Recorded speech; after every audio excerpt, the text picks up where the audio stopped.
My project is largely about looking back at at a bit of history in the New Zealand deer industry. And as the book says, it's about the first 50 years of deer farming. But importantly, it's about the people and the groups and the organisation that have shaped the last 50 years. And these people and groups who have turned what was a pest into a $240 million export industry. So, as Sarah said, it's been a 4-year bucket list project, and I hatched it on realising when I heard, 4 years ago, it was coming up to 50 years ago since issuing of the first deer farming licence. And such was my ignorance. I didn't even know you had to have a licence back in the day to farm deer. But anyway, what we're looking at there is the first, the guy that was issued with that first licence, and that was Mike Giles. And he had Rahana Station somewhere near Taupo. And incidentally, he mentioned to me that when he first started farming deer, the local police issued him with a licence to have one of those sort of Dirty Harry pistols that he could take around the farm, because the policeman was worried that the stags might, attack him. So he informed me he never had to use it, but he had it on hand anyway. Such was the times back then. Anyway, so that was my, I decided that sounded like a good idea, but how naive was I? I didn't know what I didn't know until I got into this project. Now, the sources I drew on were The Deer Farmer, which has been published since 1979, started by a great group of ag journalists, of which Trevor Walton was one. I also drew on official industry reports and statistics, and lots of books and reports that, hey, you'll be interested in this. And I just became sort of this receiving person for all these things. And, they're all really interesting. But at the heart of it was lots and lots and lots of interviews. So, that's just a small section of all the people I interviewed. But last count, I interviewed about 120 people. So quite comprehensive. Length and breadth of the country. Ones like Robert Wilson, he's up there in the top left corner. He brokered the first ever export of velvet back in the 60s. And he told me that on the way over to Hong Kong to start the negotiations, he stopped off and did a bit of crocodile hunting in Aussie to fund his trip, which I found quite intriguing. Who else have we got there? I've got David Stevens, you can see him there, and he was really, gave me really interesting talks about the TB era, how it really just about brought his own farming business to a sticky end, but it didn't. And also how there was a sort of a standing joke in the Southland DFA that if you wanted to come on the exec, you had to have had TB in your herd. It was just a bit of black humour to get through, I guess. Who else I've got there? Oh, Keith and Denise Hood down the bottom there. He said how he used to go out and do a spot of live recovery in the deer hunt in the helicopter before he started his day on the farm. And then another Keith, see here, Keith Orange. Yeah. He told me about how Rogernomics nearly rogered their farming business, but good things. It led on to the diversification into downlands deer transport, which, it's gone from strength to strength. So it was just really, really interesting. I love hearing stories, and there were heaps of them. And the good thing is, deer farmers, they've all got opinions, you've got quite strong opinions, and there's always lots to talk about. Anyway, so divided the book into 5 parts. First is a flying start. I love that photo. The deer, it almost looks like he's posing for it. Flying start, first 15 years, they were real adrenaline-filled years. So that's when I talked to some of the farmers. Bob Swan gave me really interesting stuff. He had all these notes from a field day that they had on the farm about how much a chain it cost to deer fence and the comparatives between farming lamb and what it would be to farming deer. just incredibly interesting. I also talked to some of the vets. Noel Beetson said, I said to him, oh, well, what did you treat deer for in the early days? And he says, well, the truth is I didn't get to treat them because by the time he got there, they were dead. And, that was the reality. So it's certainly come a long way. What else there? So, the industry was pumped. Everybody was excited and motivated. Deer were just a new thing, and there were Queen Street farmers. Prices for deer were sky high. One guy told me about a 3-legged hind he sold for $4,500. True story. Yeah. Industry going gangbusters. Seemed that the only way was up, but then the handbrake came on, and that's I've called the second part of the book the business years. And as I said, we talk about Rogernomics. A lot of the Queen Street farmers that were around in those first years headed to the hills. And the farmers that stuck with deer, they had to actually start learning to farm them for productive worth. And that's during the late 80s and 90s. It's when quality assurance kicked off.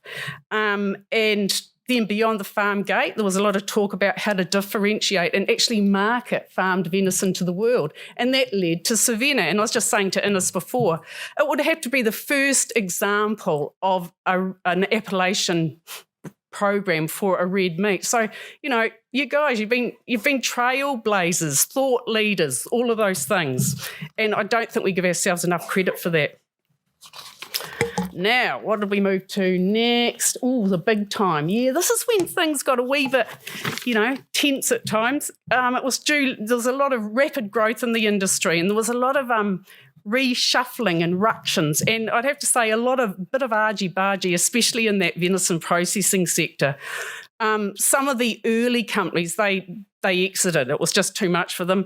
Others pushed and shoved for a greater piece of market share. And then there were newcomers, such as the Alliance Group. According to me, you came into the venison sector in 1997.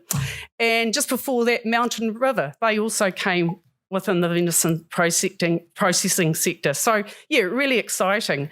There were also ructions amongst the NZDFA and GIB caused by more R words, government reform, which led to referendums, lots of squabbles, and ultimately the restructure of the GIB to Deer Industry New Zealand in 2002. Meanwhile, back down on the farm, this is when we saw the kick-off of a lot of benchmarking projects and programs. So I talked to Ian Walker and a few others about some of those projects. I'm thinking of the Hawke's Bay Deer Performance Project, Deer South and Deer Master in South Canterbury. Right, okay, changing landscape. That was sort of the next decade. Oh, God, where have I gone here? There we are, changed landscape. So this was from, sort of the early 2000s to the first decade of the 2000s. And it's when the industry had to regroup and reset following a few years of roller coaster venison and velvet prices. There was a rapid of destocking and some farmers walked away. And there was another threat too, of course, dairy expansion, especially in Canterbury and down here through Southland. And it really was a rough time. And I had an interesting talk to John Skerr, who was very much involved. And he said, it was a rough time, but in true style, rose to the challenge and hatched an industry productivity strategy and included things like the focus farms. And I enjoyed talking to a lot of the farmers that were involved with that. They said it was really good, but it was quite challenging at times to be farming in a goldfish bowl. So finally, we come to what I see as the current era, and I've called it the new wave. And we've been alluding to that over the last 2 days about the PIP and the P2P, all these things that we've taken on board to lift and lift the industry and attract new blood.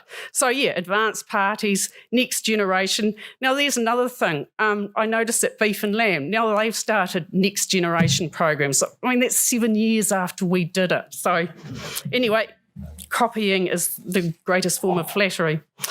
I also look at things like the issues of the day for us now, and we've been talking about this, haven't we? Environmental footprint and reducing it.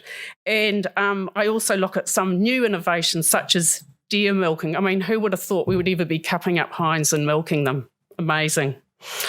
I've also, in the final chapter, I talk to people about what they think the next 50 years might hold.